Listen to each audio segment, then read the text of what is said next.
to the Acts of the Apostles, chapter Voy ahora a los 18, Hechos de los and verse Apóstoles, 1. capítulo 18, versículo 1. Hechos 18:1. Pasadas estas cosas, Pablo partió de Atenas y vino a Corinto, y hallando a un judío llamado Aquila, o se encontró con un judío llamado Aquila. Y nuestro tema esta mañana es providencias que se van desplegando, que se van mostrando. Una hermosa narrativa, entre otras cosas, en esta primera porción de este capítulo, al respecto de estas providencias, cómo van desplegándose para estos misioneros, para Pablo, que estaba a punto de que Silas se uniera con él, y también Timoteo.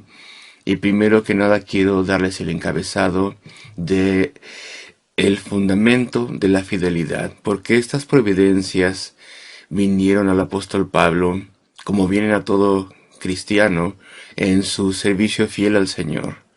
A través de la fidelidad vinieron. Y mira este versículo. Pasadas estas cosas, Pablo partió de Atenas, donde había habido bendición y una iglesia establecida, pero no una grande iglesia. No grande en tamaño, grandiosa sí, buena sí, pero no muy grande. Era pequeña, estaba en una ciudad idólatra. No habría allí una gran bendición derramada en Atenas en aquel entonces. Y Pablo vino a Corinto. Él no falló en Atenas. Ya hemos hablado al respecto de esto.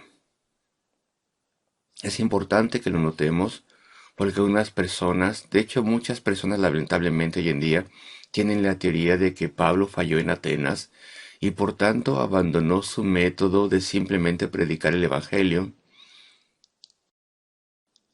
y que cuando vino a Corinto, él se comportó de una forma completamente diferente.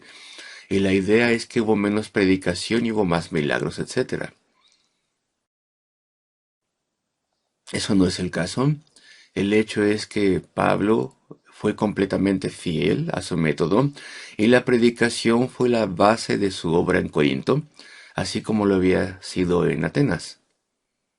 Esta teoría surgió en la última parte del siglo XIX por parte de personas que eran cínicas al respecto de la inspiración e infalibilidad de la escritura. Y empezaron a notar estas personas que el primer versículo del capítulo 18 parecía que estaba dejando a un lado los esfuerzos de Pablo en Atenas. Pasadas estas cosas, según pensaron ellos, no hay nada más que decir, decían ellos. Y pocas personas habían sido convertidas, según ellos. Evidentemente fueron más personas que las que se nombraron, y dijeron Pablo salió de Atenas, no se quedó mucho tiempo allí, y de aquí entonces vemos fallas. Pero cuando miramos, por ejemplo, el versículo 18, vemos que se usa el mismo lenguaje respecto de Corinto. Mas Pablo, habiéndose detenido aún allí muchos días, después se despidió de los hermanos. Ahí no hay ningún resumen de todos los logros. Sin embargo, uno de los notables más notorios, y de hecho el primer converso de Corinto, ni siquiera es mencionado por Lucas. Se tiene a Estéfano y su casa, por ejemplo, que se menciona en diferentes ocasiones en la primera de Corintios, y una persona fundamental, el primero que fue convertido, ni siquiera se menciona, y Lucas así acostumbra. Cuando él avanza en la narrativa de una parte a otro, él utiliza enunciados conjuntivos y dice muy poco. Y esto no es un indicio de que se haya logrado pocas cosas. Vemos que se lograron muchas cosas en Corinto y aún así Lucas avanza con sus comentarios de esta forma. Así que no tenemos que adjuntar un significado negativo. Aquí donde dice pasadas estas cosas, Pablo partió de Atenas. Se estableció una iglesia. No fue tan grande, claro, como aquella que se estableció en Corinto, pero no fue una falla en absoluto. No era la voluntad de Dios que hubiese allí un gran avivamiento en Atenas. Era la principal ciudad de idolatría en toda Grecia. Y entonces iba a haber un logro más pequeño que el Espíritu Santo concedió ahí. Y quiero ver uno o dos versículos en el capítulo 18, el 4 por ejemplo. Y disputaba en la sinagoga todos los sábados y persuadía a judíos y griegos. Eso ya lo estudiamos antes. Persuadía, razonaba respecto de su caso de una forma explícita, de una forma lógica. Y persuadía a judíos y a griegos.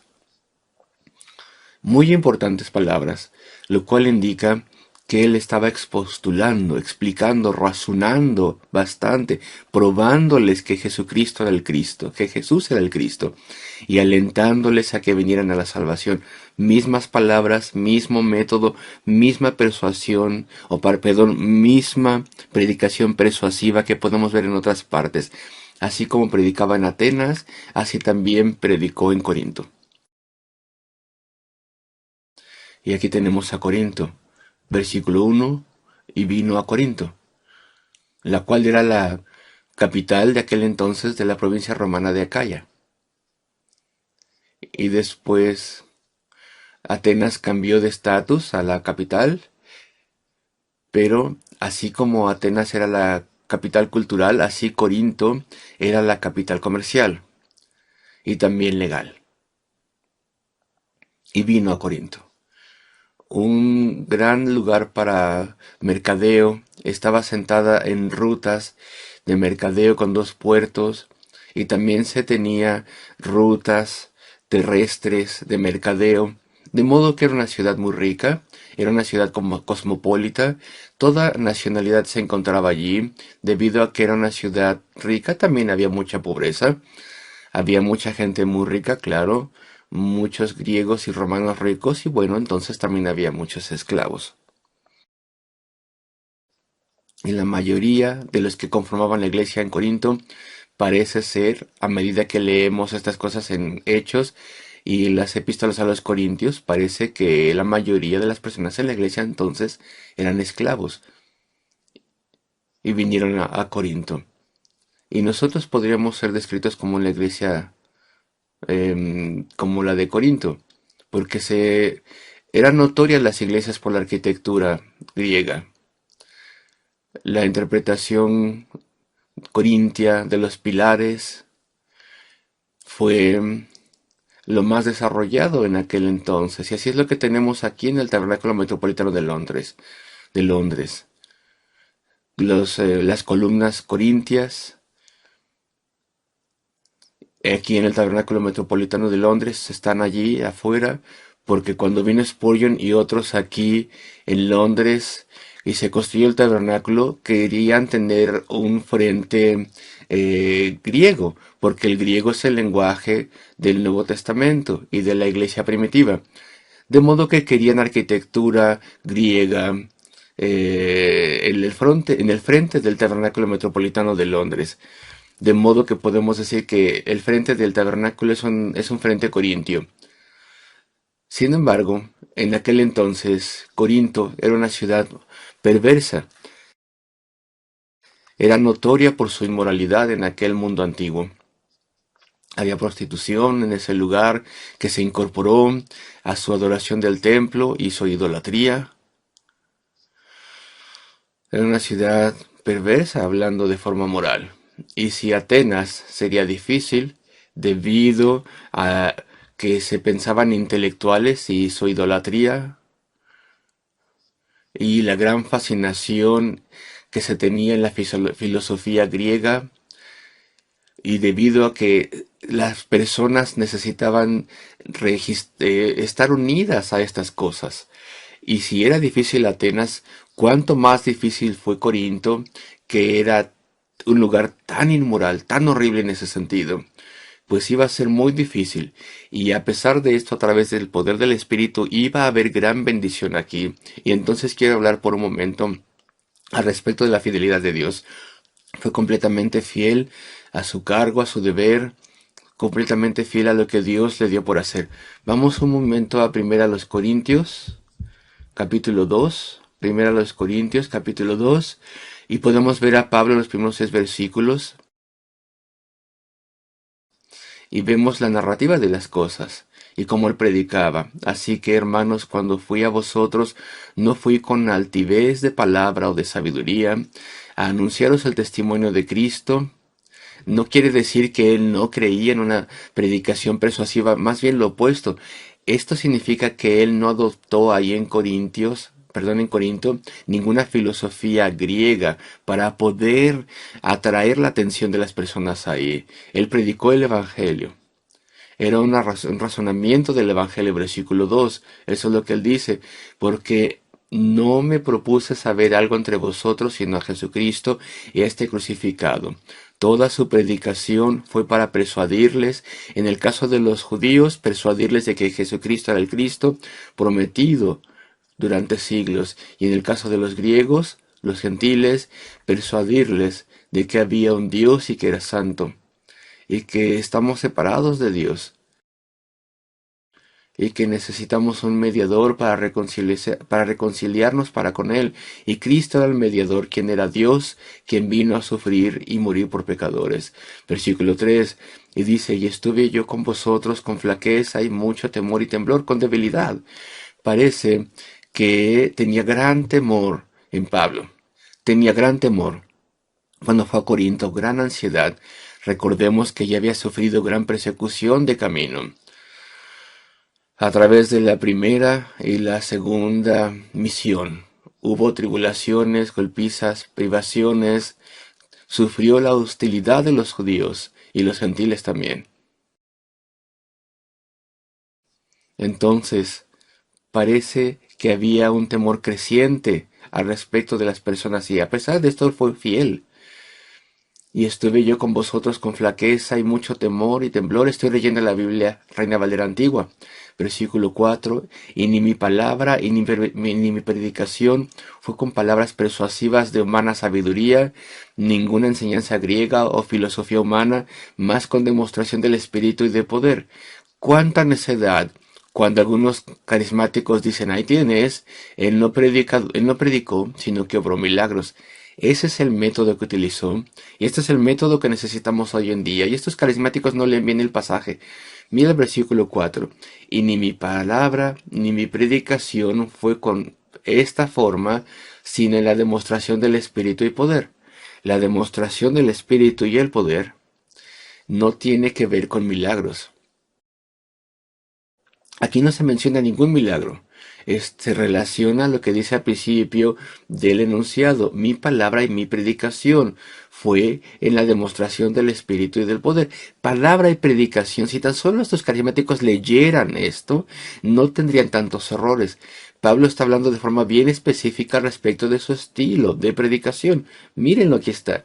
Palabra y predicación, y su predicación fue poderosa. ¿Acaso aquí tenemos una contradicción? Estaba con vosotros en temblor y debilidad y flaqueza. ¿Hay una contradicción? No. Su predicación no fue de forma externa poderosa o poderosa de forma externa, pero fue efectivamente poderosa porque el Espíritu Santo dio convicción a los corazones. Él predicó fielmente el Evangelio de forma persuasiva y entonces el Espíritu Santo obró en corazones. Hubo milagros, claro, que se hicieron en Corinto, pero Pablo no está hablando respecto de esto aquí. Él está hablando respecto de su predicación. Ahí está la palabra y predicación. De vuelta entonces a Hechos 18, y habiendo establecido la fidelidad de Pablo, ahora podemos ir a un segundo encabezado, que es estas providencias de Dios que empezaron a fluir. Y la primera providencia involucra otros obreros para estar con él. Mira el versículo 2 en el capítulo 18. Y se encontró con un judío que se llamaba Aquila, natural de Ponto, una provincia romana, que hacía poco que había venido de Italia, y después se nos dice que que vino de Roma y vino con su esposa Priscila. Y bueno, de forma interesante, Priscila, después de este capítulo, siempre se menciona primero, porque Priscila y Aquila se mencionan bastantes en Hechos y nos damos cuenta que primero se menciona a su mujer. No estoy seguro por qué, pero algunas personas dicen que es porque ella era de un estatus social más alto.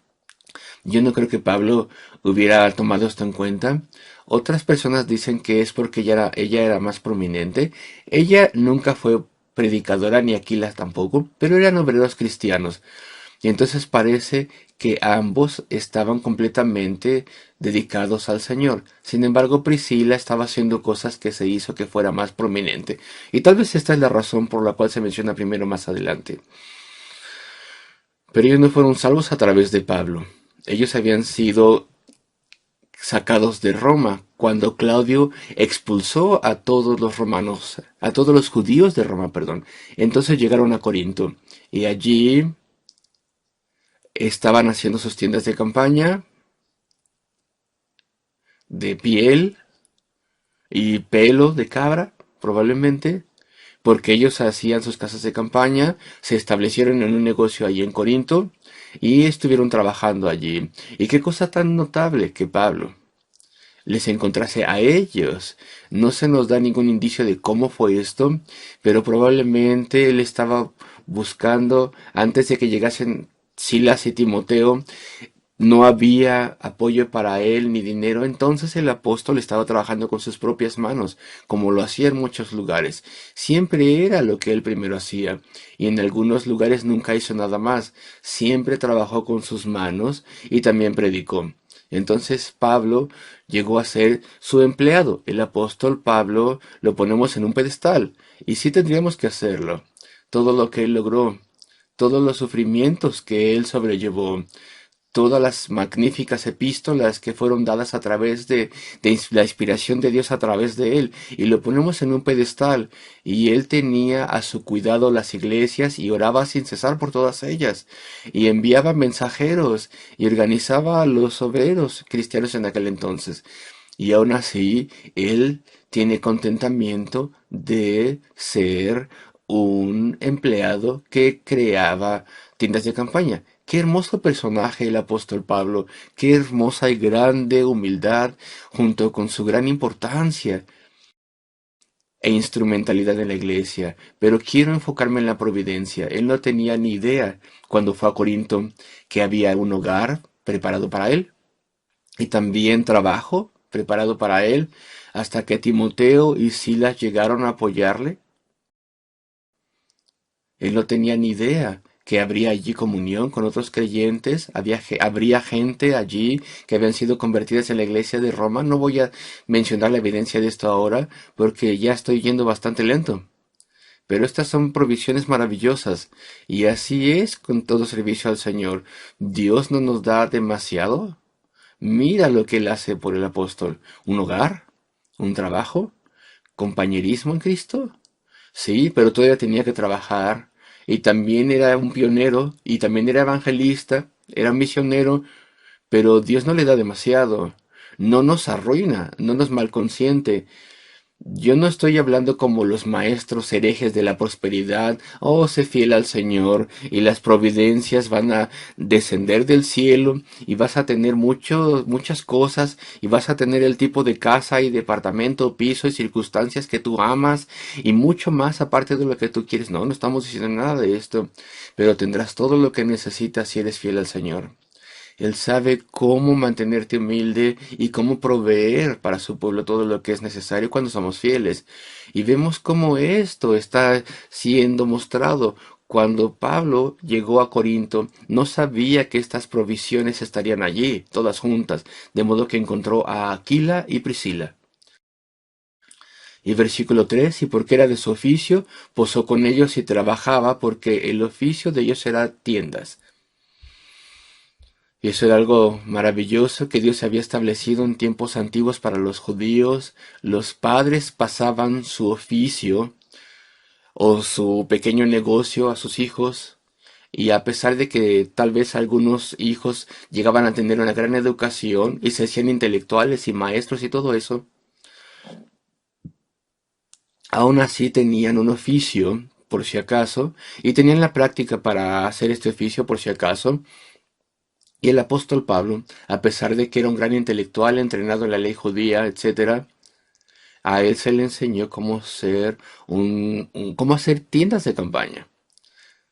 Y en estos lugares él se dedicó a esto. Versículo 4, su obra, y disputaba en la sinagoga todos los sábados, y persuadía a judíos y a griegos. Y él hacía eso hasta que Silas, versículo 5, y Timoteo vinieron de Macedonia. Y aquí hay una frase interesante. Pablo estaba constreñido por la palabra, testificando a los judíos que Jesús era el Cristo. Y me pregunto si tú has meditado esto. Tal vez no tiene mucho sentido.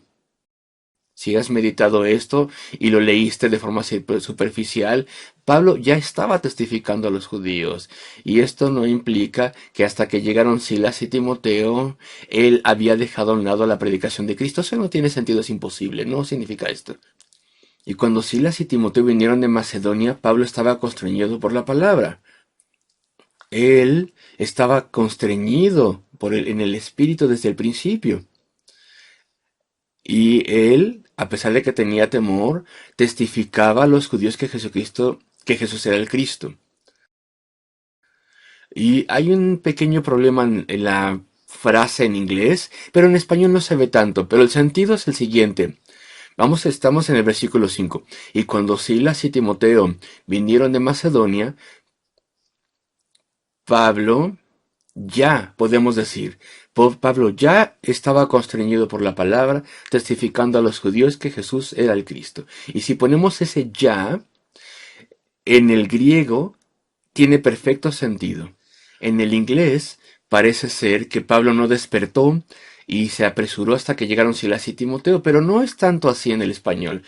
El mejor sentido es que Silas y Timoteo le encontraron y él ya estaba constreñido por el Espíritu, lo encontraron ya en esa condición, testificando a los judíos que Jesús era el Cristo prometido.